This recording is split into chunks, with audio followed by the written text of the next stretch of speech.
मित्रों, क्या आप ज्योतिष सीखना चाहते हैं?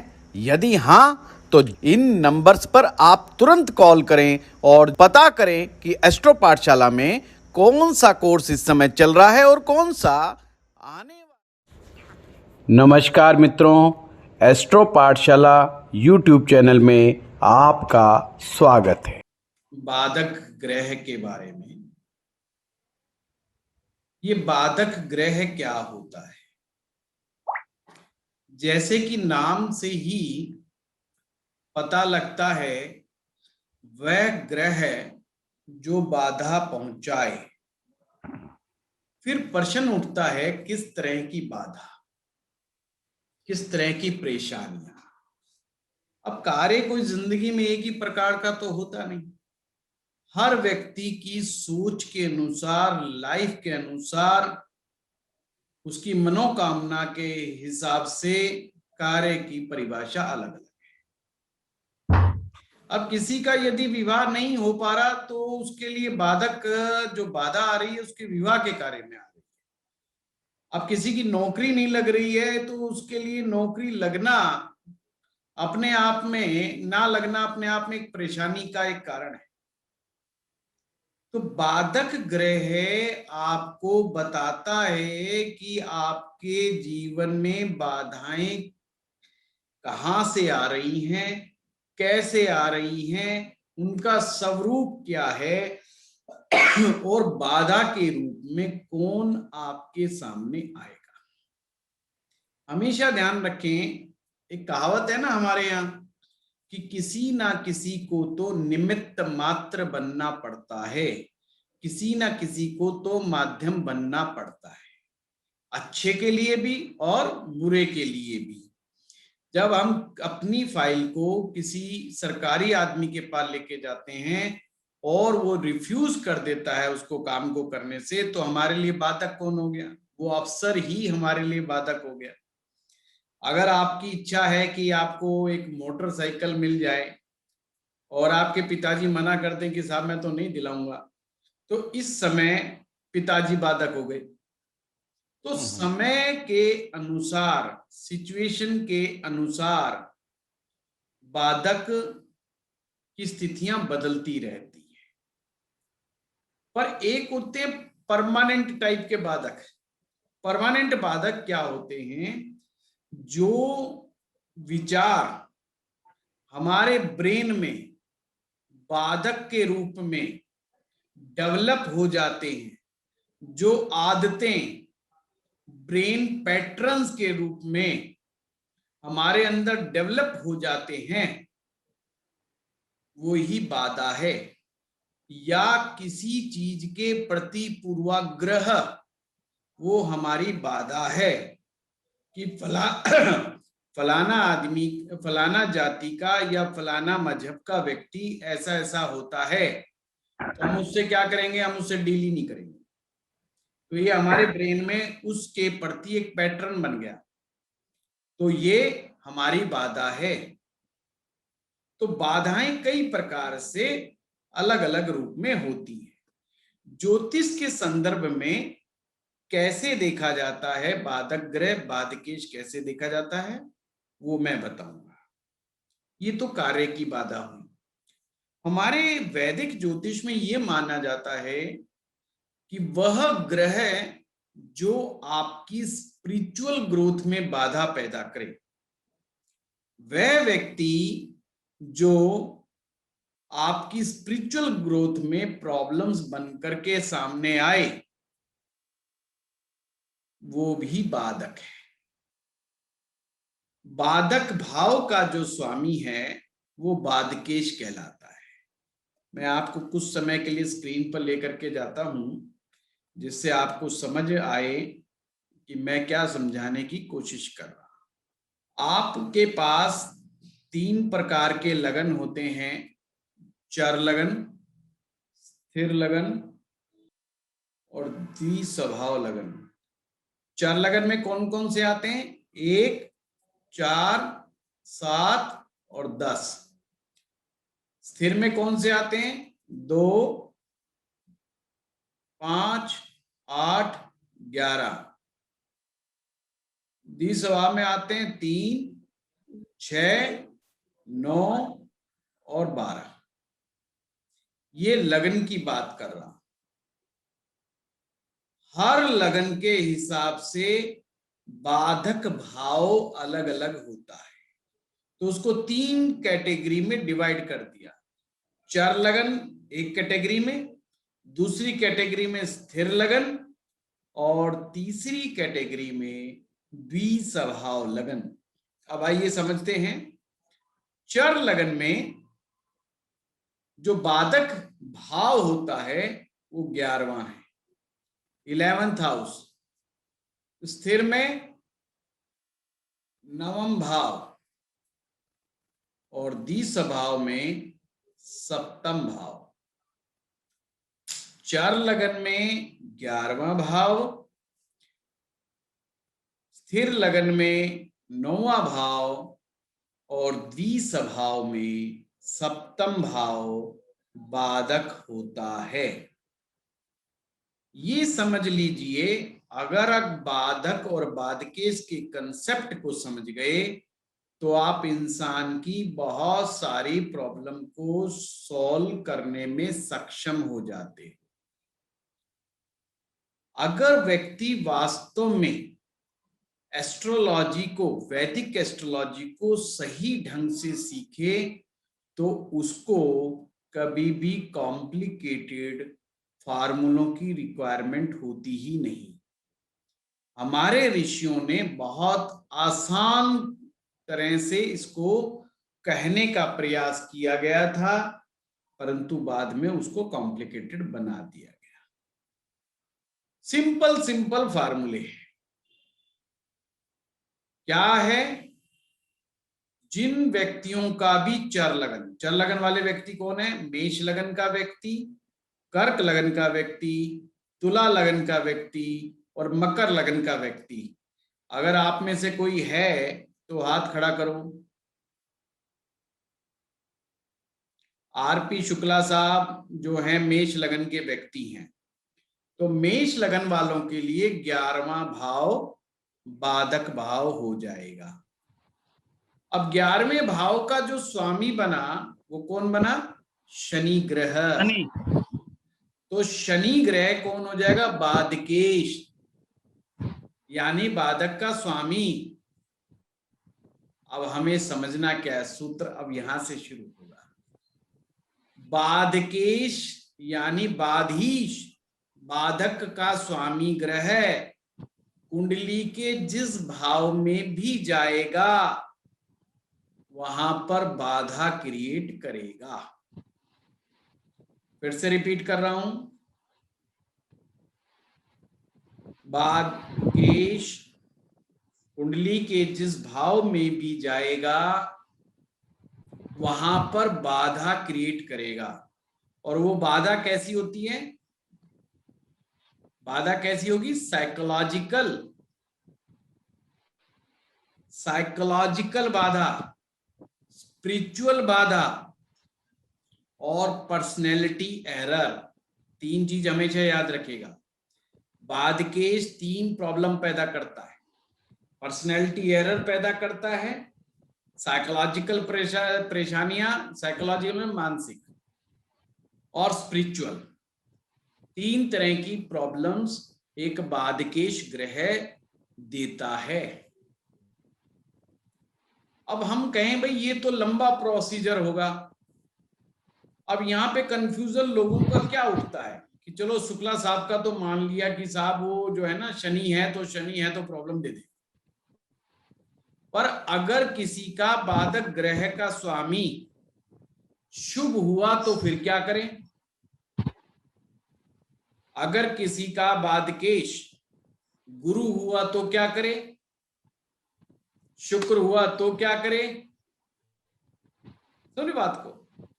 तो वो अपने आप में एक प्रॉब्लम है।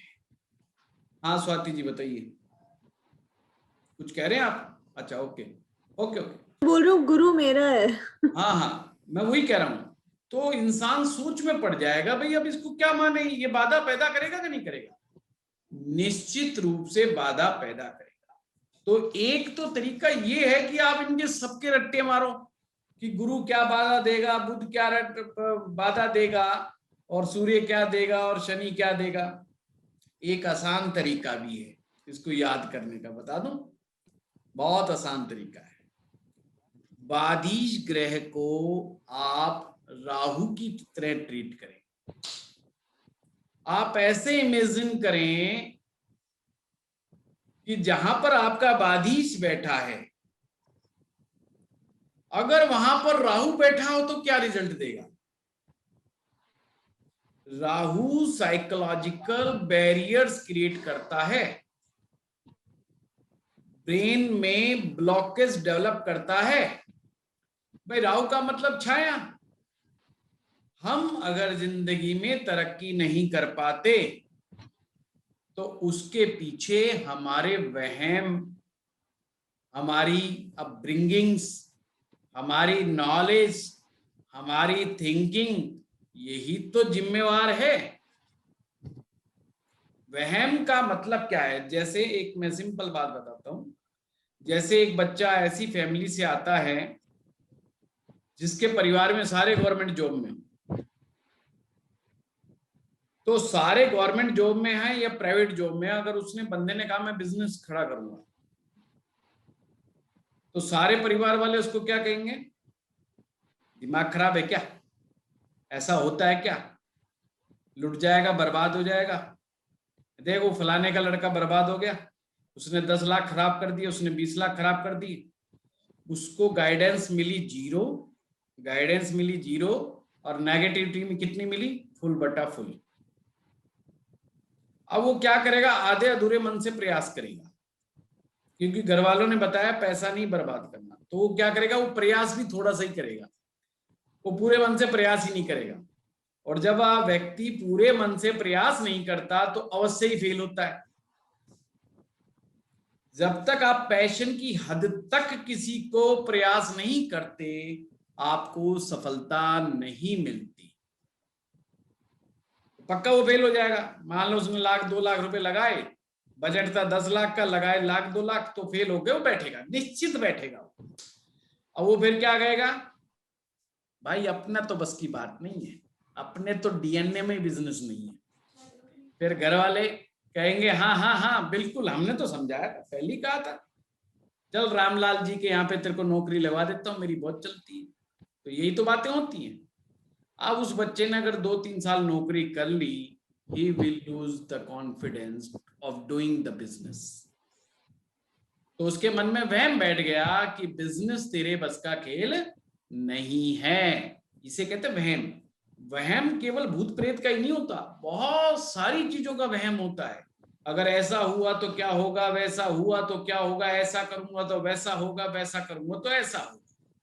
ये तरह के वहम जो हमें सिखाए गए हैं, जो हमें बताए गए हैं हमारे दोस्तों के द्वारा, हमारे गुरुओं के द्वारा, हमारे माता पिता के द्वारा, हमारी सोसाइटी के द्वारा, और हमारे धर्म के द्वारा। ये समझिए, वहम कौन पैदा करता है? वहम धर्म पैदा करता है। धर्म मीन्स आप जिस बात को फॉलो कर रहे हो, जिस स्पिरिचुअल प्रैक्टिस को आप फॉलो कर रहे हो, वो भी आपके लिए एक बहुत बड़ी प्रॉब्लम हो सकती है, ये ध्यान रखना। ये आएगा, मैं आज बताऊंगा आपको। इसी तरह आपके फ्रेंड भी आपके बाधक हो सकते हैं। आपका स्पाउस कैन बी रियल बाधक, आपका spouse can be a real बाधक, आपका business partner can be real बाधक। वो आपको बहुत परेशानी में डाल सकते हैं। आपका मेंटर, आपका गुरु कैन बी ए रियल बाधक।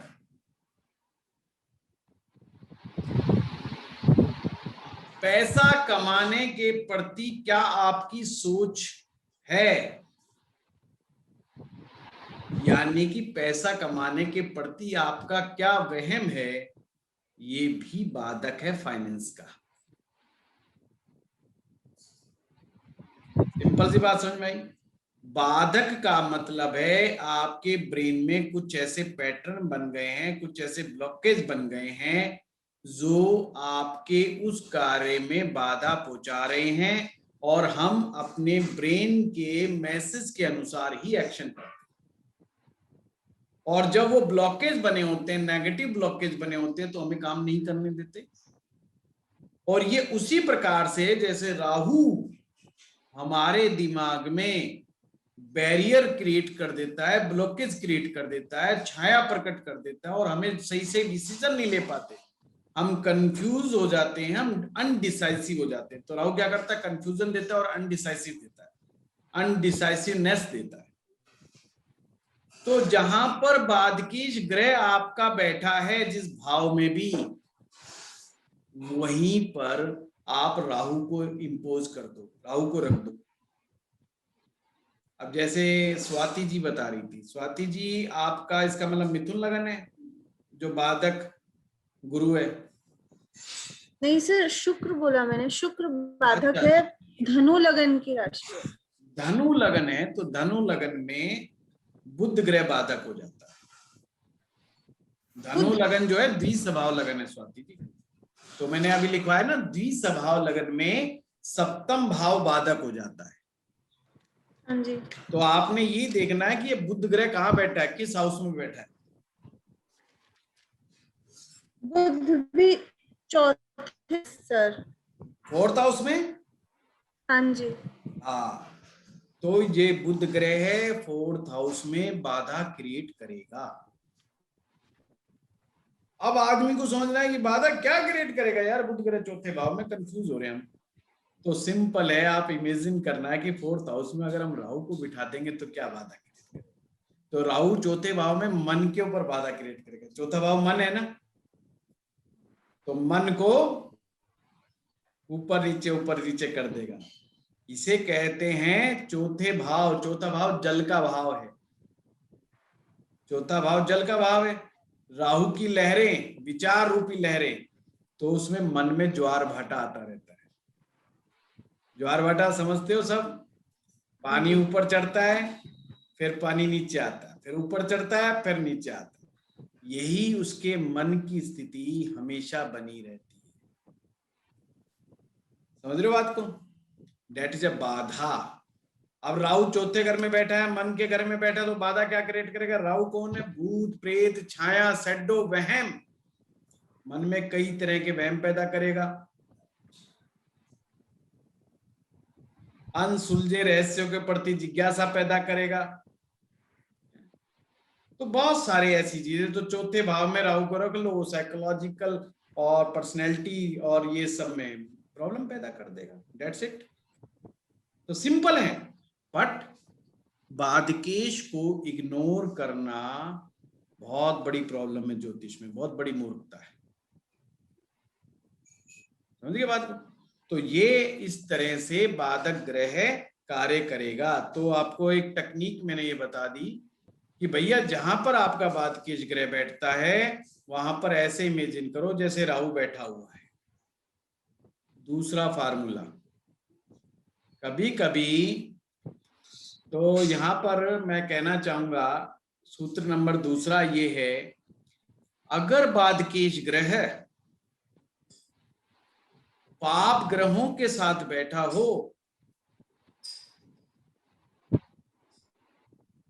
अगर बादकेश ग्रह पाप ग्रहों के साथ बैठा हो या पाप ग्रहों के बीच में हो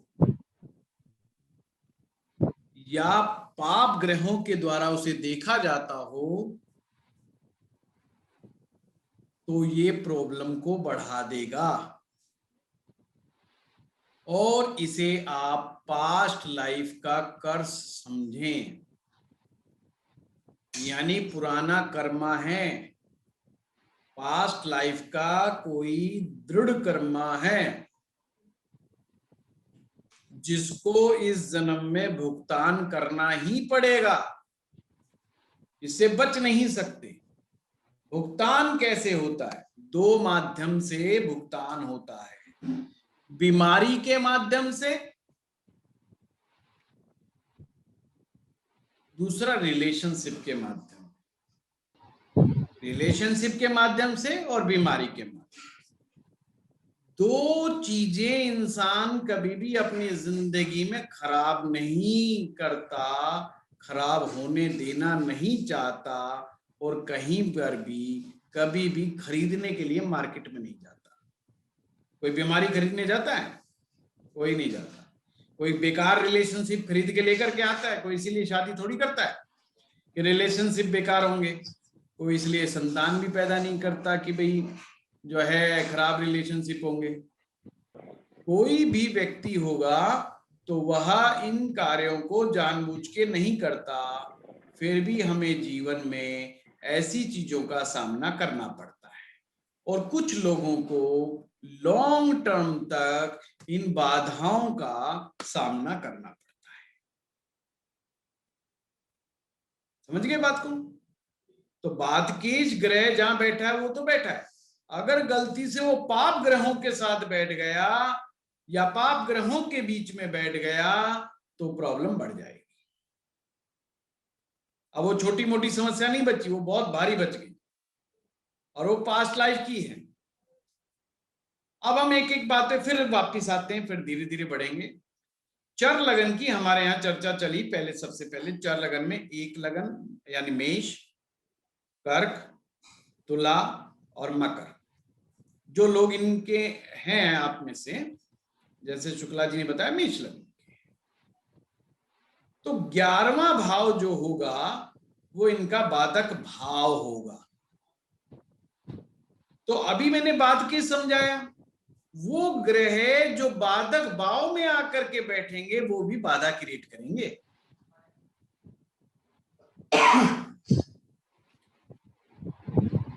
जो ग्रह बाधक भाव में आकर के बैठेंगे वो भी बाधा क्रिएट करेंगे, पर उनकी बाधा माइल्ड होगी, थोड़ी होगी, ज्यादा नहीं होगी।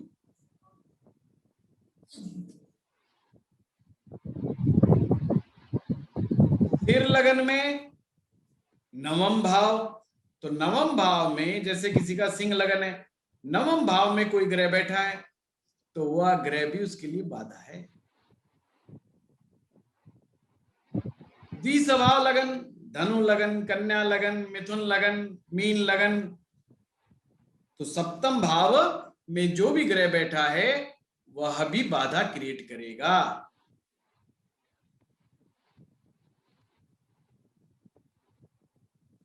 अब 11वें भाव से क्या बाधाएं आती हैं? 11वां भाव इनकम से रिलेटेड होता है तो इनकम की प्रॉब्लम देगा। फ्रेंड्स, हमारे मित्र, कौन से मित्र? जिनसे हमें लाभ मिलता है। मित्र दो हैं भैया, एक मन का मित्र होता है जिससे कोई स्वार्थ नहीं होता, कोई कमर्शियल लेन देन नहीं, वो बचपन का दोस्त है आपका। मित्र जो मन में इत्र की तरह घुल जाए वही मित्र, जो मन में इत्र की तरह घुल जाए वही मित्र। यह है बचपन का मित्र, जिससे लेन देन कुछ नहीं है, बस वो अच्छा लगता है, उससे बात करना अच्छा लगता है। एक वो मित्र हैं जिसे आप अपनी भाषा में आपके एसोसिएट्स कह देते हो, जिनसे लेना देना चलता रहता है, जिनकी वजह से, जिसके कारण से आपको लाभ भी मिलता है, इनके साथ आपकी उठ बैठ होती है। यानी जो आप जिस जिस क्षेत्र में काम करते हो तो वहां पर भी मित्र बन जाते हैं, आपकी जैसे होते हैं, वो आप ही की क्वालिफिकेशंस के होते हैं। जैसे हमारे अरविंद जी जो हैं प्रोफेसर रहे हैं, रिटायर हो गए, तो अब इनके जब ये कॉलेज यूनिवर्सिटी में जाते हैं तो इनके जैसे ही प्रोफेसर वहां मिलेंगे तो उनमें भी मित्रता हो जाती है, और वो बचपन के मित्र नहीं है, तो वो इनकम ग्रुप के मित्र हैं। वो थोड़ा बहुत प्लस माइनस है, वो उन्हीं के लगभग लगभग बराबरी के हैं लगभग, तो वो भी मित्रता वाले भाव। तो 11वें भाव में वो वाले मित्र आ रहे हैं जो कमर्शियल प्लेस पे या किसी लेन देन की वजह से मित्र बने, जो आपके लिए कभी हेल्पिंग हैंड बन जाते हैं या आपको मदद पहुंचाते हैं फाइनेंशियली, उधारी वाले नहीं। मतलब जैसे कुछ लोग कमीशन बेस पे, इस पे यार तू मुझे काम दे मैं तुझे दूंगा, फलाना ढिकड़ा ये सब, या मैं तुझे मदद पहुंचाऊंगा किसी भी प्रकार की। ये 11वें भाव से आते हैं। या कोई ग्रुप्स भी जो होते हैं ना, फेसबुक ग्रुप होता है जो, या व्हाट्सएप ग्रुप, ये भी कभी कभी बाधा बन जाता है भाई। कभी कभी ग्रुप के लोग सारे ही खिलाफ हो जाते हैं आपके। कम्युनिटी का भी ग्रुप होता है, आपकी जाति का ग्रुप भी होता है ना। तो कभी कभी आपके अपनी जाति के लोग या आपके एकदम अगेंस्ट चले जाते हैं, आपको परेशान कर देते हैं। ये सब 11वें भाव से आने वाली बाधा है। इनकम से रिलेटेड फ्रेंड्स और ग्रुप्स, स्पेसिफिक ग्रुप्स, ये 11वें भाव से आने वाली बाधाओं को दिखाता है, अगर जिनका चर लगन है। क्लियर हुआ? अब जिनका, रुक जाओ शुक्ला साहब, मैं इसी में घूम जाऊंगा, नहीं तो मेष लगन में ही। सिंह लगन यानी कि स्थिर लगन, नवम भाव। अब नवम भाव क्या बाधा पैदा करेगा भाई? नवम भाव तो बहुत बढ़िया भाव है, ये तो भाग्य भाव है। तो जब भी नवम भाव का स्वामी स्थिर लग्नों में जहां पर जाकर के बैठेगा तो बाधा किस तरह की देगा? स्पिरिचुअल बाधा, गुरु के द्वारा बाधा, पिता के द्वारा बाधा। अब गुरु के द्वारा क्या बाधा मिलेगी? गलत गाइडेंस मिलना। आपके घर का बड़ा बुजुर्ग भी आपका गुरु होता है।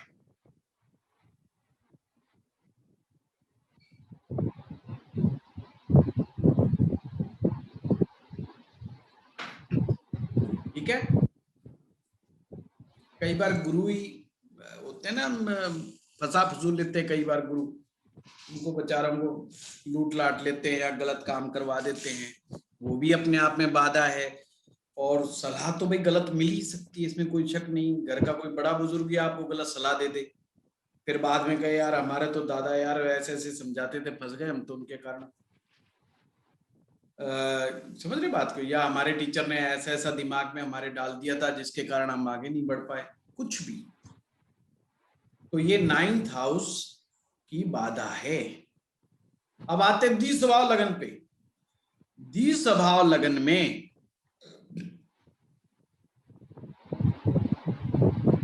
सप्तम भाव बाधक है। अब सप्तम भाव जो होगा वो क्या बाधा पैदा करेगा? Problem in relationship, problem in relationship by spouse. ये माइंड में ब्लॉकेज क्रिएट कर देगा, पैटर्न क्रिएट कर देगा, जो ये बताता है, दिमाग में बात बैठ जाएगी, भाई तेरा जीवन साथी तो खराब है, खराब रहेगा, इसका कुछ नहीं हो सकता, ये नहीं सुधरेगा। हरियाणा में कहते भाई ये ना सुधरे हैं, ये तो ऐसा ही रहेगा।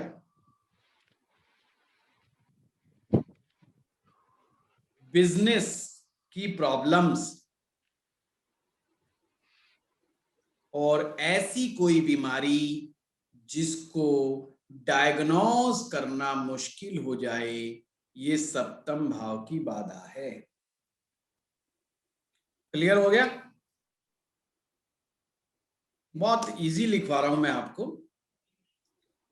अगर सप्तम से आने वाली बाधा, अगर सप्तम भाव बाधक है तो, और ये द्विस्वभाव लग्न में होगा, 3, 6, 9, 12 याद रख लीजिए। अब अगला सूत्र देखें। अगर आपका बाधकेश ग्रह, अगर आपका बाधकेश ग्रह 6ठे भाव से, 8वें भाव से और 12वें भाव से एसोसिएटेड है, बाधकेश ग्रह यदि 6ठे भाव से, 8वें भाव से, 12वें भाव से एसोसिएटेड है तो डीप सफरिंग है। सफरिंग जो आ रही है, सफरिंग में ना जो बंदा, जो परेशानियां जो हैं वो बड़ी डीप है, मतलब बड़ी गहराई तक गई हुई है, पहुंची हुई है, डीप पेनफुल सिचुएशन तो इनका समाधान धीरे धीरे जरूरी होता है। ये सूत्र लिखते रहना, बड़े काम के हैं ये सूत्र, इससे एकदम क्लियरिटी के साथ चीजें आ जाएंगी। हाँ बिल्कुल ठीक है। बाधीश यानी बाधकेश जो ग्रह है, बड़ा ध्यान से देखना उसके 12वें भाव में कौन सा ग्रह बैठा है। सर इसको एक्सप्लेन करेंगे एक बार? बाधकेश, बाधकेश क्या है? जैसे तुम्हारा धनु लगन है और बाधकेश कौन हुआ? बुध। बुध समझ में आ गई ना? आपने ये देखना है ये बुध ग्रह कहाँ बैठा है, उससे 12वां भाव। बुध जहां बैठा है उससे 12वां भाव, तो जहां तुम्हारा बुध बैठा है उससे 12वां भाव तुम्हारा 12वां ही है। समझ गए? तो 12वें भाव में देखना है कि ग्रह कौन सा बैठा है। अगर मैलेफिक ग्रह बैठा है, सूर्य, अगर मैलेफिक ग्रह बैठा है, पाप ग्रह बैठा है, मतलब तो ये देवी देवताओं का अग्रेशन है, एंगर है, गुस्सा है, मतलब कोई देवी देवता आपसे गुस्सा है। अगर सूर्य बैठा है तो समझो आपने पिछले जन्म में अपनी पावर का मिसयूज किया है या पिताजी से पंगा लिया है। Ill treatment with father. Prasad ji, मैं अभी आऊंगा आपकी बात पर भी। आपने लिखा है, सबसे पहले बस मेरा मकसद रहता है कि आपको एक बार कंसेप्ट क्लियर कर दूं, फिर अपन बैठ के बात कर लेंगे। तो 12वें भाव में जो भी ग्रह बैठेगा वो पास्ट लाइफ के प्रॉब्लम को दिखाएगा। अब शुभ ग्रह बैठा है तो ठीक, पाप ग्रह बैठा तो गड़बड़ करेगा, ये समझ लो। चलो उसके ऊपर जब हम एग्जाम्पल लेंगे तो बात करेंगे। फिर हम आगे एक और चीज को लेकर के चलते हैं, आत्म कारक ग्रह। ये याद रख लो, बड़ा काम आएगा। जो आपके सबसे हाईएस्ट डिग्री प्लेनेट है, वह ग्रह, जिस ग्रह के पास सबसे ज्यादा डिग्री है, वो आपका आत्म कारक ग्रह है। पुराने स्टूडेंट जानते हैं। खैर,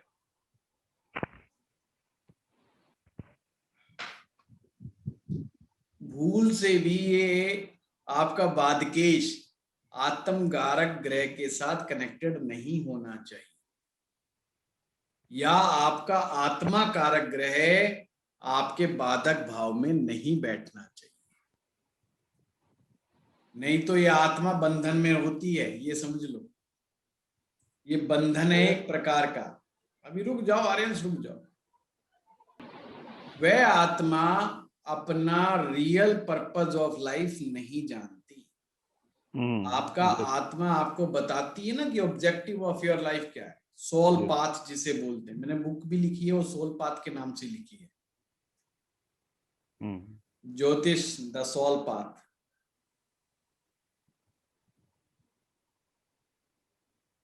वो अपना रास्ता नहीं जानती। रास्ता नहीं जानने का मतलब मैं समझाता हूँ।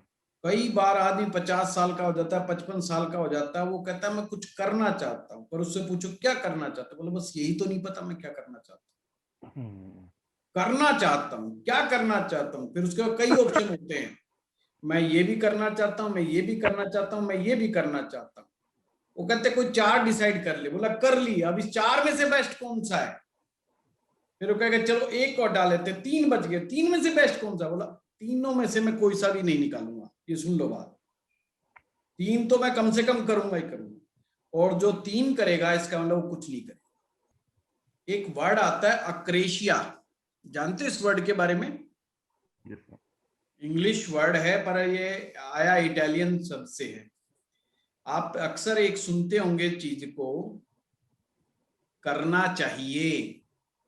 हमारे बाबा जी लोग बहुत प्रवचन देते हैं, ऐसे करना चाहिए, है ना? मैं भी बोलता हूं ऐसे करना चाहिए, ये करना चाहिए। और अगर आपने भी बोल दिया करना चाहिए तो ये अक्रेशिया है, मतलब ये कुछ नहीं करते। ये माइंड की एक बीमारी है, मानसिक बीमारी है। कर दिया, कर दें और कर दिया। करना चाहिए इसका मतलब है कुछ नहीं करेगा।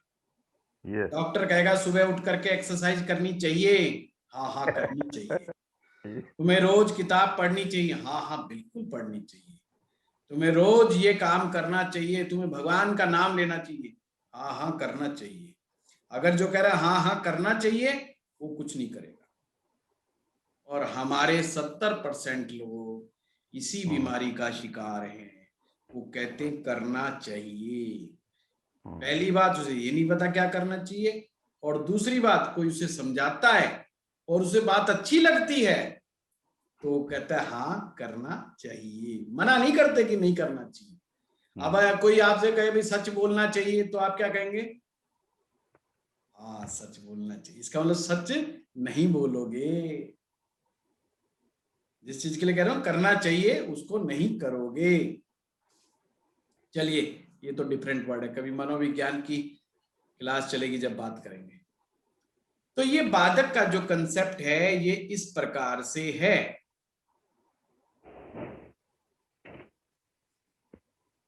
अब आपके प्रश्नों का लेता हूं। बड़ी लगता है कि क्यूरियोसिटी जाग गई है और नए स्टूडेंट्स सो गए। सारे कैमरे पे आ जाओ यार। मैं आप लोगों को गंदी आदत पड़ गई, हमारे पुराने स्टूडेंट्स को तो है कि बाबा जी के प्रवचन होंगे तो कैमरे पे आएंगे, वरना नहीं आएंगे। टेक्निकल चीज नहीं सुनते। मैं टेक्निकल भी जानता हूं, ऐसी बात नहीं है। टेक्निकल एस्ट्रोलॉजी भी मुझे बहुत अच्छी सी आती है। हाँ आर्यांश बताओ। सर आत्मकारक ग्रह ही हाँ हाँ बताओ। बाधकेश हो जाए तो मैं समझा नहीं। आत्मकारक ग्रह बाधकेश आत्मकारक ग्रह बाधकेश हो जाए तो हाँ तो फिर तो ही है, गड़बड़ होगी। आत्म कारक ग्रह है अगर बाधकेश यानी बाधक भाव का स्वामी, अगर बाधक भाव का स्वामी आत्म कारक हो जाए तो वह आत्मा कारक ग्रह जिस भाव में जाएगा वहां पर भी प्रॉब्लम पैदा करेगा। यानी आत्मा की शक्ति उस भाव को भी प्रॉब्लम में डाल देगी। हैं जो कहते हैं ना दो मन का नाम सुना होगा ना, ये कर लूं ये कर लूं, ना ना ऐसा करूंगा तो ऐसा होगा, ऐसा करूंगा तो ऐसा होगा। Double minded. ये डबल माइंडनेस वही है जहां आत्मा आपके लिए दो डिसीजन देती है, एक नहीं देती। अगर आपकी सॉल वन साइडेड डिसीजन दे दे तो यू कैन डू, बट अगर वो दो डिसीजन दे करूं के ना करूं, करूं के ना करूं, तो आप अनडिसाइसिव हो जाते हो। यही तो बाधकेश का रोल है। वो आपको अनडिसाइसिव करना चाहता है और वो कर देता है। और एक तरह से साइंटिफिक भाषा में कहें तो आपके ब्रेन में कुछ ब्लॉकेज तैयार कर देता है, या कुछ पूर्वाग्रह आपके विचार आपके अंदर समाहित कर देता है, जिससे ऊपर आप नहीं उठ पाते। वो कई चीजें होती है। अभी एक सज्जन बार बार कर रहे थे, क्या नाम था उनका, कहाँ शुक्ला चले जी, गए? शुक्ला जी नहीं, एक प्रसाद जी थे, प्रसाद जोरे। हाँ प्रसाद जी यस बताइए। सर। हाँ सर, वृषभ लगन में शनि बाधकेश भी और योग कारक भी है, तो बहुत वो अच्छा। बाधकेश का रिजल्ट देगा, योग कारक का रिजल्ट देगा। वो बाधकेश का रोल भी अदा करेगा और वह योगाकारी ग्रह का भी रिजल्ट देगा। अगर वो बाधे दोनों भाव में काम वक्री एक और साथ नीच का कैसे होकर दे सकते। अभी मैं आप ही की बात कर रहा हूं, पहले एक बात को क्लियर कर लेते हैं। ओके। ये बड़ा एक अंतर्द्वंद वाली बात है, न्यू स्टूडेंट्स के लिए कंफ्यूजन का विषय खड़ा हो जाता है। वृष लगन में शनि ग्रह महायोगाकारी होता है, क्योंकि वो नवम भाव का स्वामी भी है, वो दसम भाव का स्वामी भी है। तो नवम और दसम केंद्र और त्रिकोण का मालिक हो गया तो योगाकारी हो गया, शुभ हो गया। और अगर बाधक की बात करें तो नवम भाव का स्वामी स्थिर लगन में बाधक हो गया। तो शनि बाधक भी हो गया और योगाकारी भी हो गया। तो इसको इंप्लीमेंट कैसे किया जाए? नंबर एक बात, शनि जहां पर भी बैठेगा उस स्थान में बाधा क्रिएट करेगा। अब ये डिपेंड क्या करता है कि दशाओं पे डिपेंड करता है। जब 18 साल की, मान लो वृष लगन में 18 साल की शनि की महादशा शुरू हो गई और बंदा तो खुश हो जाएगा एकदम से, अरे वाह महायोगाकारी ग्रह की दशा शुरू हो गई। तो इसको 2 पार्ट्स में डिवाइड कर लो, 9 साल और 9 साल। तो लगन से पहले, सबसे पहले अगर लगन से आप घूमना शुरू करो 1 2 3 4 5, तो पहले कौन सा भाव आएगा? नवम भाव आएगा कि दसम आएगा? बताइए। नवम आएगा। नवम आएगा। नवम भाव आएगा तो रिजल्ट नवम भाव के आएंगे कि दसम के आएंगे? नाइन्थ के आएंगे सर। 9th के आएंगे। और 9th क्या है? बाधक। भी वृष लगन वालों के साथ ये दशा चलती है, वो ये मान के चलते हैं कि अब हमारे दिन सुधर गए, और उनको बेचारों को पहले 9 साल बाधाओं का सामना करना पड़ता है। हार्डशिप बढ़ जाती है उनके जीवन में, भागदौड़ बढ़ जाती है। अगले 9 साल दसम भाव की जिम्मेवारी। अगले 9 साल क्या है? दसम भाव की जिम्मेवारी। अब 10वें के रिजल्ट देगा तो सक्सेस के रिजल्ट देगा। 10th house is your for success, achievements, name, fame. फिर बंदा कहेगा भाई साहब 9 साल तक कड़ी मेहनत की है, जब जाके परिणाम मिले हैं। ऐसे ही कहेगा ना, भैया वो बहुत भगदड़ मचाई मैंने, ऐसी बात। तो इसका सिंपल मीनिंग ये है। पर ऐसा नहीं है कि वो बाधक नहीं कहलाएगा, या ये भी नहीं है कि वो योगाकारी नहीं कहलाएगा, वो दोनों कहलाएगा। बट आपने उसको दशाओं में सही से इंप्लीमेंट करना है तो प्रॉब्लम नहीं आएगी।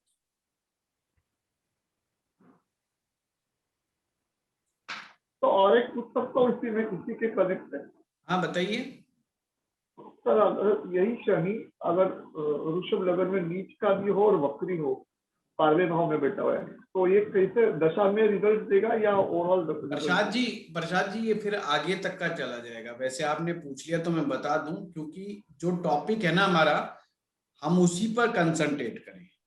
अगर शनि ग्रह नीच का है और वो वक्री हो गया है, तो नंबर एक बात, वो नीच के परिणाम नहीं देगा।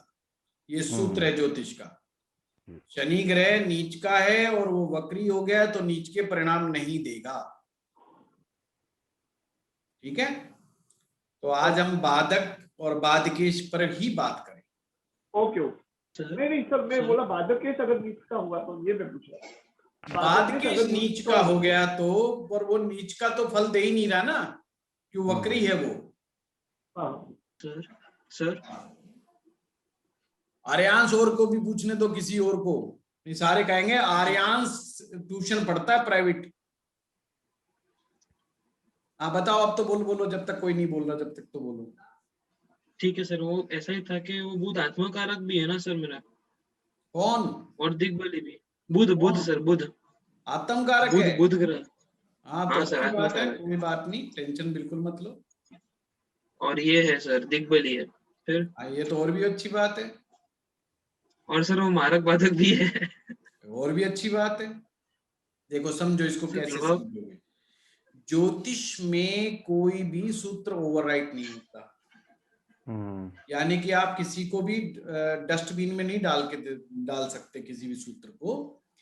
आप जैसे आर्यांश के केस लेते हैं, ये सभी 30 स्वभाव लगन वाले अपने अपने केस को समझे। तो सप्तम भाव जो होता है उसका स्वामी जो है वो बाधकेश होगा। अब आर्यांश का क्या है, वो लगन पे बैठ गया, पर ये थोड़ा लकी रहा उस मामले में। लकी इसलिए रहा कि ये बुध ग्रह है और बुध ग्रह लगन में शुक्र के साथ बैठा है इसका। तो बुध ग्रह जो है, एक तो अकेला नहीं बैठा, अकेला बैठ जाता तो बहुत फंस जाता, मामला बड़ा गड़बड़ा जाता, फिर तो बड़ा विपरीत हो जाता। तो लगन में जब बुध बैठा तो वो दिग्बली हो गया। और दिग्बली ग्रह जो होता है उसे हम अच्छा ग्रह माना जाता है, यानी उसे दिशा का बल प्राप्त है। पर अब यहां पे सूत्र दूसरा क्या आ रहा है, बाधक भी है, बाधकेश। तो अभी सूत्र क्या लिखवाया था, बाधकेश जिस भाव में बैठेगा वहां पर बाधा क्रिएट करेगा। अब बाधा किसकी होगी, 3 प्रकार की बाधा बताई मैंने आपको, साइकोलॉजिकल, पर्सनैलिटी एरर, और तीसरा मैंने क्या बताया था आपको, स्पिरिचुअल स्पिरिचुअल एरर, है क्या बताया था, स्पिरिचुअल एरर, स्पिरिचुअल स्पिरिचुअल, नहीं इलनेस बताया था, स्पिरिचुअल सर, स्पिरिचुअल स्पिरिचुअल जी। तो ये क्या करेगा, ब्रेन पे है बुध ग्रह, तो ब्रेन में ब्लॉकेज बना देगा। ब्लॉकेज किस चीज के क्रिएट होंगे, मैंने 7th हाउस से क्या क्या चीजें लिखवाई हैं, relationship, number 1 relationship, partnership with the spouse, second business से रिलेटेड, थर्ड मैंने क्या बताया, ऐसी कोई बीमारी जो डायग्नोज ना किया जा सके लंबे समय तक वो डायग्नोज ही ना हो पाए। तो ये 3 तरह के ब्लॉकेज है। ब्लॉकेज, अब ब्लॉकेज का मतलब समझ लेना कि राहु मान लो, यहाँ पे बड़ा आसान तरीका, आप बुध को हटा दो 1 मिनट के लिए, तो आपने ऐसा मान लेना कि दिमाग पे राहु बैठा है। अब राहु क्या पैदा करेगा, कंफ्यूजन देगा, इल्यूजन देगा, स्ट्रेस देगा, वो अनडिसाइसिव बना के रखेगा। किस मामले में अनडिसाइसिव बनाएगा, वही 3 मामले में। एक तो बीमारी नहीं पता लगना देगा कौन सी है, धंधा कौन सा करूं ये नहीं पता लगने देगा, आदमी हमेशा कंफ्यूज रहेगा, धंधा कौन सा करूं कौन सा नहीं करूं। तीसरा अपने स्पाउस के बारे में, स्पाउस अच्छा है कि बुरा, अच्छा है कि बुरा, कंफ्यूज है, डिसीजन नहीं ले पा रहा, पूर्वाग्रह से ग्रसित हो गया। पूर्वाग्रह से ग्रसित होना मैंने अभी बताया, ये नहीं सुधरेंगे, ये नहीं सुधरेगी, इसे कहते हैं पूर्वाग्रह, कि ब्रेन में बैठ गया है कि स्पाउस सुधरने वाला नहीं है, इसका कुछ नहीं हो सकता। तो ये अब बुध ने बाधकेश होने के रिजल्ट दिए। अब इसके सबसे ज्यादा रिजल्ट कब आएंगे, दशांत दशा, दशा में तो दिग्बली के आएंगे, टेंशन मत लो, ठीक है। जब दशा नहीं होगी तो व्यक्ति इन 3 चीजों को लेकर के बड़ा कंफ्यूज होगा। मेरी शादी किससे होगी, वो कैसी होगी, वो अच्छी होगी कि नहीं होगी, धंधा कौन सा करूं, कोई बीमारी तो ना हो गई मुझे, और हो गई तो कौन सी हो गई यही नहीं पता लग रहा। समझ रहे हो आर्यन? तो ज्योतिष में बड़ी गहरी चीजें होती हैं, इसलिए मैं ओपन नहीं करता। आप बताओ। सर आपने फिर भी रिकमेंड किया ना कि बुध ग्रह का एक बनाओ। अरे अपनी पर्सनल बातें नहीं बोलनी है ना, पर्सनल बातें नहीं है ना क्या रिकमेंड था क्या नहीं, किसी को बोलना नहीं, सब नजर लग जाती है, सब सुन लेंगे उस सूत्र को। चलिए और कोई प्रश्न पूछिए। हाँ शुक्ला साहब। अगर शनि जो है वक्री है और वृद्ध अवस्था में है। शुक्ला जी अपने पर्सनल क्वेश्चन नहीं, क्वेश्चन ऐसे पूछो जो सबके काम आए। नहीं यही मैंने पूछा, जो शनि मत बोलो, आपका चर लगन में जो बाधकेश है उससे ना सबको क्लियर होगा। हाँ और वक्री है वो नहीं, वक्री का तो कंसेप्ट मैंने अभी कराया नहीं आप लोगों को, इसलिए आप अभी वक्री के साथ मत चिपको। तो अब हम अगली एक्सरसाइज की तरफ आते हैं। ये देखो जहां पर भी आपका बाधकेश ग्रह बैठा है, वहां पे इमेजिन करके देखो आपको अपनी बात समझ में आ रही है कि नहीं आ रही है। आप अपनी जिंदगी में बाधाएं कहाँ फील करते हो, वहां अपने ठंडे मन से सोचो क्या वहां से आपको कोई बाधा आ रही है, और फिर अगर नहीं समझ में आ रहा है तो फिर बात करो। नहीं इसमें अगर लगने से एस्पेक्टेड हो, जैसे आपने बताया कि क्रूर ग्रह से देख रहा हो उसको, क्रूर ग्रह से देखेगा तो सफरिंग डीप हो जाएगी। और वो अगर लग्नेश हो इसलिए मैं पूछ रहा। कोई भी हो, वो मुद्दा नहीं है कि वो लग्नेश है, वो पाप ग्रह है। बढ़ा देगा उसको। आप और ये था कि बताइए। जैसे बात देखिए, जैसे मृत अवस्था में है व्रत, तब भी वो वही फल देगा। शुक्ला साहब, मैं चौथी बार पढ़ा चुका हूँ, ये चौथी बार पढ़ा रहा हूँ आर्ट ऑफ प्रेडिक्शन। मेरे पुराने स्टूडेंट से पूछना, मैंने ये मृत अवस्था और जवान अवस्था बताई ही नहीं किसी को। अच्छा अच्छा। क्यों नहीं बताई? बुढ़ापा जो है ये स्टेट ऑफ माइंड है।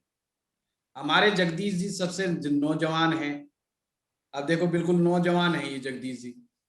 अभी आप कैसे मैं कह दूं ये वृद्धावस्था को प्राप्त हो गए? बिल्कुल भी नहीं। सर मेरे से आगे तो प्रदीप जी हैं। प्रदीप जी हैं मेरे से। ये देखा, दूसरे को बूढ़ा बताने में 1 सेकंड नहीं लगाया। इसका मतलब अपने आप को जवान समझते हैं। तो यही बात दिखा रहा था शुक्ला जी में। मैं वो नहीं कह रहा सर, लेकिन मैं बता रहा हूँ कि सीनियरिटी मेरी नहीं बनती। अच्छा, देखो सीनियरिटी पे लड़ाई हो जाएगी भाई।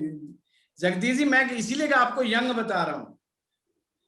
यंग आदमी अपनी उसके लिए लड़ता है, उम्र के लिए। ठीक है, thank you sir, thank you sir. आपको जब मैं कराऊंगा ग्रहों की, जिन्हें शुक्ला साहब वृद्ध अवस्था या मृत अवस्था कहते हैं, वो मिरेकल्स डिग्री होती है। 29 डिग्री, 0 डिग्री और 1 डिग्री, ये 3 डिग्रियां मिरेकल्स डिग्री होती है, मतलब अच्छी मानी जाती है। आत्म कारक ग्रह वही बनेगा जो 29 डिग्री का होगा। आत्म कारक बनने के सबसे ज्यादा चांस उसी के। तो आत्मा कारक कैसे खराब मान ले हम उसको? वो आपकी आत्मा को कैरी कर रहा है, उसको बूढ़ा कैसे मान ले भाई? और आत्मा तो बूढ़ी होती नहीं है। समझ गए? बड़ा लॉजिकल पॉइंट। वो जैसे छोटे बच्चों को नर्सरी में समझाने के लिए, डिग्रियां समझाने के लिए कुछ बातें शुक्ला साहब बताई जाती है। जब होते ना अभी शैशवावस्था है, अभी किशोर अवस्था हो गई, अब यंग अवस्था आ गई, अब अधेड़ उम्र आ गई, और अब ये उम्र आ गई इतने डिग्री से डिग्री तक, वो एक नर्सरी के बच्चे को बताने के लिए बताया जाता है ज्योतिष में, जिसे हम बेसिक ज्योतिष कहते हैं। पर चूंकि मैं फलित का अध्यापक हूं, तो ये चीजें फलित में एकदम पलटी मार जाती हैं। मतलब फलित में हमारे काम नहीं आती बहुत ज्यादा। तो जो हमारे न्यू स्टूडेंट्स होते हैं वो सबसे ज्यादा कहते हैं जी डिग्रियां, और मैं डिग्रियां सबसे लास्ट में बात करता हूं, बीच में जाकर के मैं बात ही नहीं करता। हाँ रत्ना जी। सर क्या 11 चर राशि वाली कुंडली में मेष लगन की कुंडली है, चर राशि है पहली मेष राशि नहीं, चर लगन बोलो। चर लगन, अच्छा वो लगन लिखा फिर मैंने राशि कर दिया। चर लगन मेष लगन की, उसमें 11वां भाव का बाद के शनि हुआ, और शनि जो है वो 10वें घर में है जी। और वो केतु के साथ है, तो राहु की दृष्टि तो पड़ ही रही है। तो राहु मिलके राहु प्लस क्या हो गया? नेगेटिव। रत्ना जी, राहु तो बाद में देखना, पड़ोसी को बाद में देखना, पहले तो ये देखना घर में ही कौन घुसाया। शनि केतु। हाँ, केतु घुसाया, पहले तो उसको सुलटेंगे, पड़ोसी को तो बाद में सुलट लेंगे, जो पहले घर में घुसाया। सबसे पहली बात, आज की क्लास के सूत्र के अनुसार ये बाधकेश जो है 10वें भाव में बैठ गया। हाँ जी। तो बाधा कहाँ पे क्रिएट होगी? कैरियर, कर्म भाव। काम में, नॉट कैरियर। कर्म में बाधा है, सफलता मिलने में बाधा है। 10th house is for success. किसकी सक्सेस? कर्म की सफलता, कर्म की सफलता। अब यहां पर क्या हो गया? केतु और बैठ गया। केतु शुभ ग्रह के पाप ग्रह? Detachment, malefic planet. नहीं, मैं उसका रिजल्ट नहीं बोल रहा, मैलिफिक। पाप ग्रह। तो अभी क्या सूत्र लिखवाया कि अगर बाधकेश पाप ग्रह के साथ बैठा होगा तो पेन डीपर होगा, पेन ज्यादा गहरा होगा।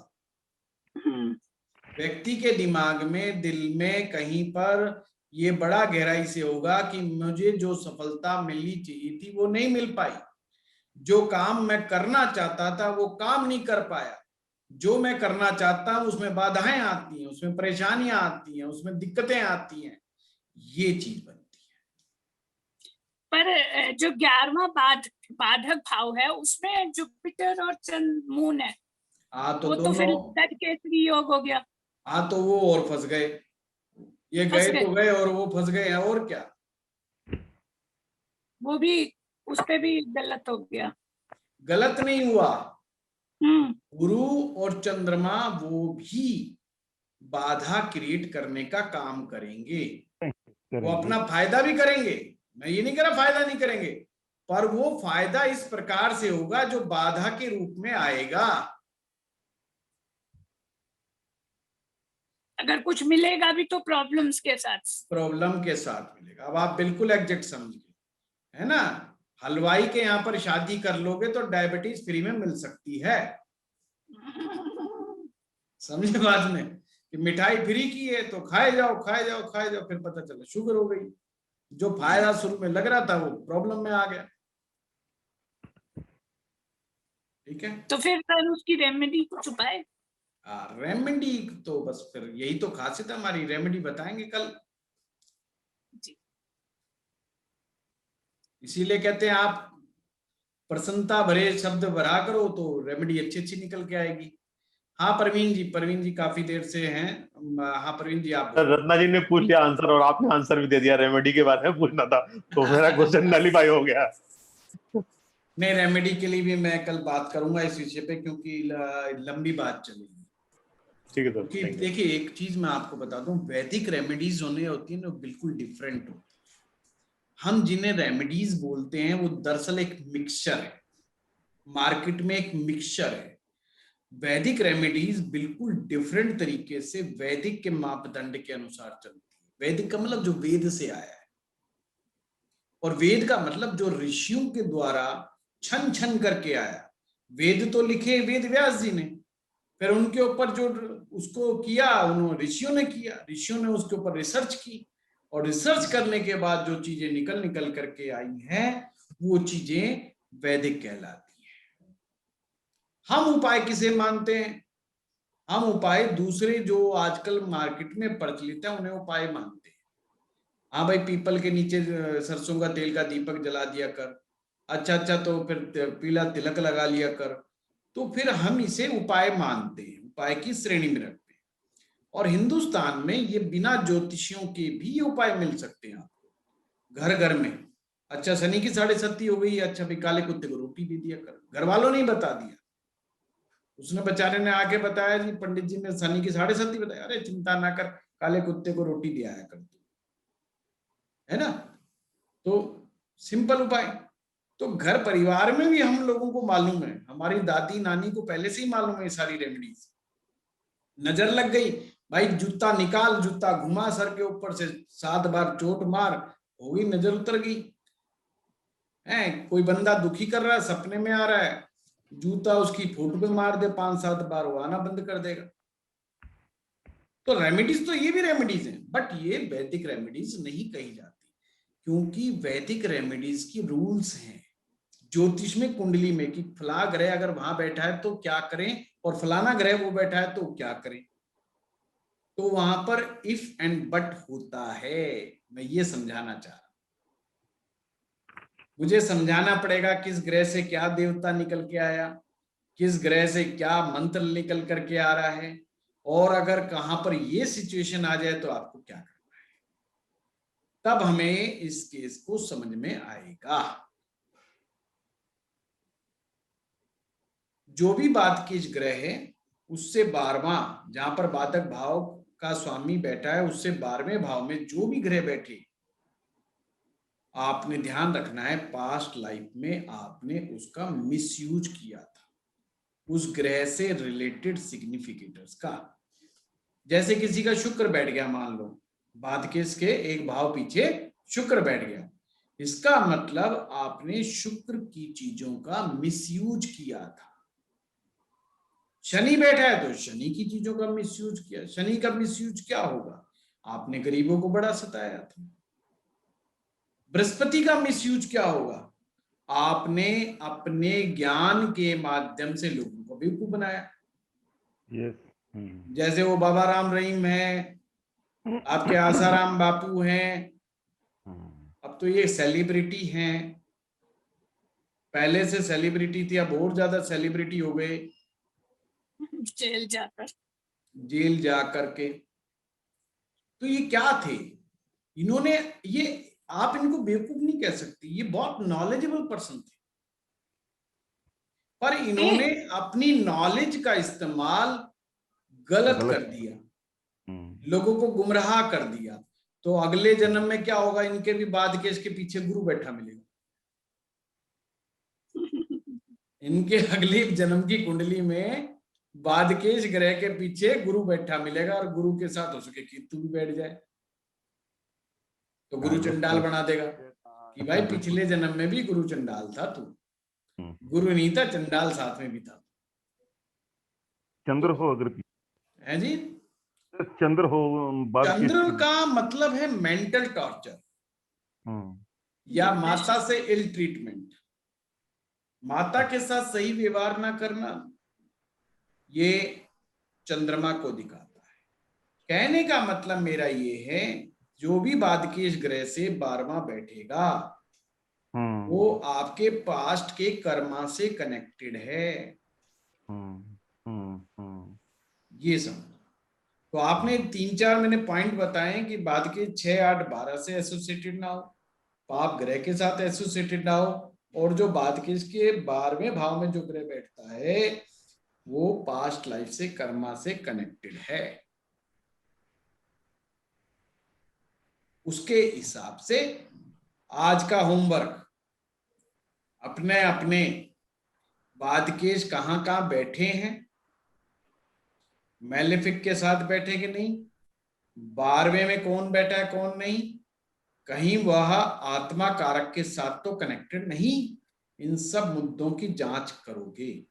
जैसे सीबीआई जांच होती है ना, तो ऐसे हमारे ज्योतिष के स्टूडेंट्स के द्वारा जांच होती, तो सब लोग किसी दूसरे की जांच ना करके अपनी ही कुंडली की जांच करें, और सर अगर लिखना भाव में ग्रह नहीं हो तो, 12वें भाव में ग्रह नहीं हो तो भावेश को ले लेंगे, कोई बात नहीं, तो भावेश टेंशन ही खत्म होगी।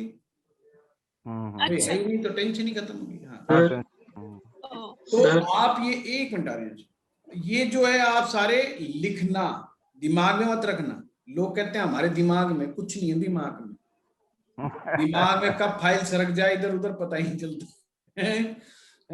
नहीं, मेरे साथ तो बहुत होता है। देखो आप लोगों के साथ होता हो ना होता हो, क्योंकि एक तो मेरे पास फोन बहुत आते हैं। अब सुबह 9 बजे फोन आया, मैं कहता हूँ अच्छा मैं तुम्हारा ये काम करवा दूंगा, फिर 9:05 पर दूसरा फोन आया, तीसरा फोन आया, चौथे फोन तक आने के बाद मैं भूल जाता हूँ 9 बजे वाले को क्या कहा था, है ना। फिर वो एकदम से फिर मैं, अरे यार ये क्या हो गया, तो ओहो, फिर आ भी जाता है समझ में, पर कई बार एक आधा मिस भी हो जाता है। वो कहता है 2 घंटे पहले फोन करा था, ओ माय गॉड 2 घंटे पहले फोन करा था, भाई अभी करवाता हूँ तेरा काम, है ना। तो फाइल में अच्छा, जब तुरंत हम कहते हैं ना करवा देंगे, तब दिमाग में रहता है बिल्कुल करवा देंगे, इसमें दिक्कत ही नहीं है, हमें तो प्रॉब्लम ही नहीं है, मतलब हम करने को तैयार बैठे, पर अगर हम उसे लिख लें तो फिर वो काम हो जाएगा। तो मैं उसी समय वो मैसेज दूसरे के पास पहुंचा देता हूँ, वही ये काम कर दी, पता नहीं क्या पता मैं भूल जाऊं। तो इसलिए लिखना अपनी कुंडली में, लोगों को और कॉन्फिडेंस रहता है कि भाई मैं समझ गया, बस दिमाग में कुछ नहीं होता है ना। हमारे मास्टर जी कहते हैं दिमाग में तो भूसा होता है तो ज्यादा दिमाग पे एतबार मत करो। हाँ रत्ना जी। सर एक अलग सा क्वेश्चन पूछ लूं, जैसे हवन कह रहे हैं आज कल करने को, नवरात्रि शुरू हो रही है, तो उसके लिए घर में खुद करने के लिए थोड़ा सा कुछ बता सकते हैं कि स्वयं कर सकते हैं? पंडित जी से लड़ाई थोड़ी हो रही है कोई आपकी? सर साउथ में या बेंगलोर में अच्छे पंडित नहीं मिलते। ना बेंगलोर में तो बहुत अच्छे पंडित, ये बात मिलते हैं, पर वो एक हवन का 21,000 11,000 ऐसे मांगते हैं। सर हम ही कर लेना, हम भी तो ज्योतिषी पढ़ लिए थोड़ा सा कुछ घर में कर सके। सबसे पहले तो अगर विचार बनाइए, प्लान बनाइए कि हम 9 दिनों तक करना क्या चाहते हैं। अगर आपने दुर्गा सप्तशती के पाठ को पढ़ना है तो प्लान दूसरा है, फिर घट स्थापना होगी पहले, अच्छा, है ना। घट स्थापना, घट का मतलब होता है घड़ा जी या कलश, और मिट्टी के बर्तन का ज्यादा फायदा होता है। जी। और घट स्थापना करने के बाद आप पूजन वगैरह करें। अब मैं कैसे समझाऊं पूजन, फिर आप एक पूजन के, आप है ना नित्य कर्म पूजा प्रकाश पुस्तक ले लो, ओके। बड़ी इजीली है। और अभी तो आपको इस पे भी मिल जाएगी, कह रहे हो अमेजोन पे। अमेजन पे, सब पे मिल जाएगी। ने PDF फॉर्म में ले लेना, जी किसी वेबसाइट पे देख लेना कि मैं जो है नवरात्रि पूजन कैसे करूं, ओके। तो उसमें भी आपको दिशा निर्देश मिल जाएंगे। तो आपको देवताओं का पूजन करना होता है, नवग्रहों का पूजन करना होता है, देवी का पूजन करना होता है, 64 योगिनियों का पूजन करना होता है। वो पूजन करके जो माँ दुर्गा का निवारण मंत्र है उसका मंत्र जाप करें, और फिर दुर्गा सप्तशती का पाठ करें। और दुर्गा सप्तशती का पाठ को करने में अगर आपको जो है दिक्कत आती है तो उसमें विधि भी दे रखी है सर, वो करती, वो तो हाँ, हमेशा करती। बस ठीक है, उसको आप कर सकते हैं। सर एक रिलेटेड क्वेश्चन इसी से है, दुर्गा सप्तशती में कोई बार बोलते हैं कि पहला और आखिरी, दूसरा और 12वां, क्या ऐसे करना चाहिए? तो किताब ही उस तरीके से क्यों नहीं छपी हुई है? देखिए, हमारे ऋषियों का जो है और हमारे गुरुजनों का एक बहुत बड़ा ये दिमाग में था। एक सूत्र है, विद्या कंठ पैसा अंट। ये विद्या वही मानी जाती थी जो आपके कंठ में विराजमान है, यानी कि जो आपके गले में है। तो उसे रटाना भी होता था कि अगर पुस्तक आपके हाथ में नहीं है तो भी आप उस पाठ को कर सके।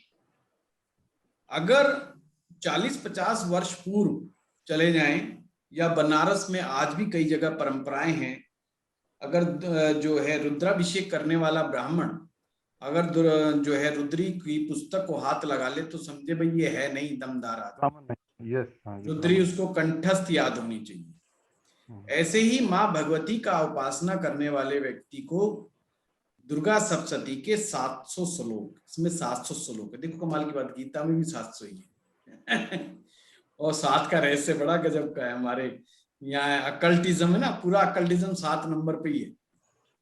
तो 700 श्लोक हैं इसमें, और ये 700 श्लोक कंठस्थ होने चाहिए। और दुर्गा सप्तशती के कई मंत्र जो हैं बड़े प्रसिद्ध हैं, सुप्रसिद्ध हैं, जो कि अक्सर आपने सुने होंगे। फिर इसमें 60 क्रम जो होते हैं हमारे तंत्र के क्षेत्र में भी बड़े प्रसिद्ध हैं, जिसे शांति क्रम भी कहा गया है।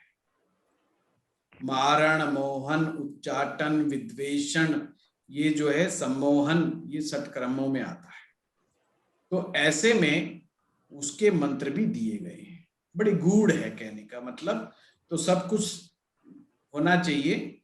एक दौर ऐसा भी आया था हमारे देश में जब हमारे ग्रंथों को जलाया जाता था, हमारे मंदिरों को लूटा जाता था, उनको ध्वस्त किया जाता था और विद्याएं समाप्त करने का भरसक प्रयास किया जाता था। आपको जान के हैरानी होगी, हमारे जो असली तांत्रिक ग्रंथ थे वो 90% जला दिए गए या विदेशों में भेज दिए गए।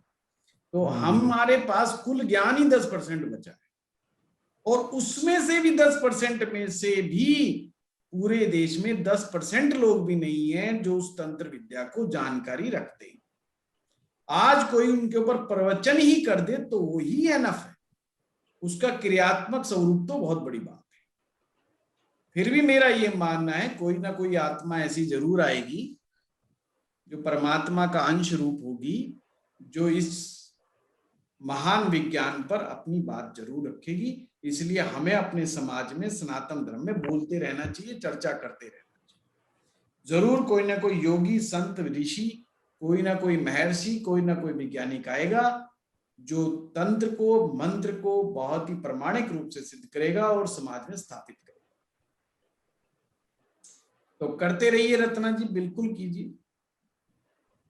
आपको बहुत बहुत मुबारक हो।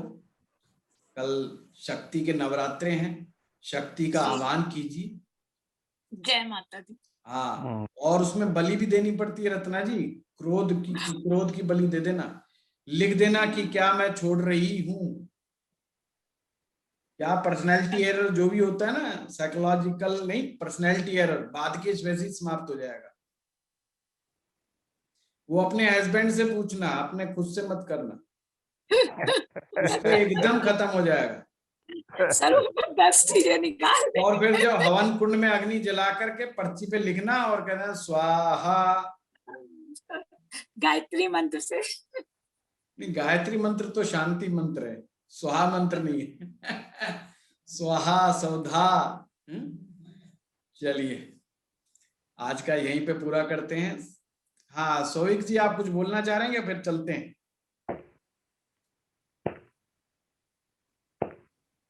सर एक सवाल था। प्रणाम सर। प्रणाम। छोटा सा एक क्वेश्चन है सर, ये आपका जो मार्केश है जिस भव में बैठता है उसका भवेश का भी कोई कुछ रोल होता है सर? मार्केश की बात कर रहे हो, बादिश की? बाधिश की, सॉरी। बादिश क्या भव में बैठता है? हाँ क्या सर? दोबारा बोलिए। बाधिश जिस भाव में बैठता है वहां भी भावेश का कुछ रोल होता है? नहीं, भावेश का नहीं, बाधिश जिस भाव में बैठा है उस भाव से जो चीजें आ रही हैं उसमें ब्लॉकेज लेके आता है, उसमें अनडिसाइसिवनेस लेकर के आता है, वहां पे ब्लॉकेज क्रिएट करता है। Okay sir. ब्लॉकेज का मतलब बाधाएं, एक प्रकार की बाधा। जैसे किसी का बाधी चौथे भाव में बैठ गया तो चौथे भाव से बाधाएं फील होंगी। चौथे भाव से फील कैसे होंगी भाई? चौथा भाव तो मन है, तो मन के अंदर बाधा। चौथा भाव आपका अपना घर है, चौथा भाव आपकी शांति है, पीस है, वहां पर बाधा। जैसे कई लोग कहते नहीं, घर में घुसते ही दिमाग खराब हो जाता है, बाहर सब कुछ ठीक था है, तो बाधा कहां से आ रही है? चौथे घर से आ रही है। समझ रहे हो? तो ये होता है। चलिए ठीक है सर, धन्यवाद। Thank you sir. नमस्कार सर। नमस्कार। और एक चीज मैं कहना चाहूंगा यहाँ पर, 18 तारीख से उर्मी जी वेल्थ एस्ट्रोलॉजी पढ़ा रही हैं और ये पढ़ाएंगी, बीच बीच में मैं प्रकट होऊंगा और धन कैसे कमाया जाए इसके विशेष सूत्र लेकर के आऊंगा, जो बड़े साइकोलॉजिकल हैं, बहुत साइंटिफिक है, जो केवल मेरी रिसर्च है। ये ध्यान रखना, मैं बाकियों में कहता हूँ वो सब मैं ऋषियों का लिखा हुआ पढ़ रहा हूँ, पर आजकल मैं कुछ ऐसी चीजें तैयार कर रहा हूँ हैं जो धन संबंधी बाधाएं वैसे स्वतः ही समाप्त कर देंगे। तो उर्मी जी का 18 तारीख से कोर्स है, हफ्ते में 2 दिन कोर्स रहेगा, बहुत ही नॉमिनल फीस हमने रखी है। ठीक है, तो जो आपके मित्र हैं, आपके रिश्तेदार हैं, जो पढ़ने के सीखने के इच्छुक हैं, उन्हें ये मैसेज पहुंचाइए। ठीक है सर, आपकी हर क्लास में 50 सूत्र होते हैं, राइट? एक क्लास अगर हम नीट लिखते हैं तो 3 पेज में जाके कवर होती है, और पूरा ये मतलब एक बड़ा सा जंगल है अमेज़न का, और हर कदम पे नया नियम है, और उसके साथ एक और चीजें सीखना, मतलब इन्हीं को समझना अपने आप में जोड़ना बहुत मुश्किल है। वीन जी, मैं तो जंगल को काट करके सिर्फ चंदन की लकड़ी देता हूँ, इतने सूत्र हैं इसमें, वो तो मैं करता ही नहीं। मेरे को सबसे बुरा जब लगता है जब मैं कुछ ज्यादा टेक्निकल समझाने लगता हूँ, मुझे अपनी शक्ल ही अच्छी लगने नहीं लगती है ना। मुझे लगता है मैं एक आनंद के प्रवाह से पढ़ाना चाहता हूँ, पर क्या करें कि ज्योतिष में कई बार, मैंने पिछली बार बताया था भाई, मार्केट जब बता रहा था, मैंने कहा बस एक सेक्शन और आएगा जो बादिश का है, उसमें थोड़ा सा टेंशन है, बाकी सब आपकी आनंद में और मस्ती में निकलेगी। फिर ये मस्ती की पाठशाला चलेगी आपकी बहुत बढ़िया, उसकी टेंशन मत लो बिल्कुल भी ना। ये बाधक है तो बाधक को बाधक ही कहेंगे भाई, और तो कोई दूसरा शब्द मुझे मिल नहीं रहा। हूं तो मैं बहुत पॉजिटिव आदमी, पर करूं क्या?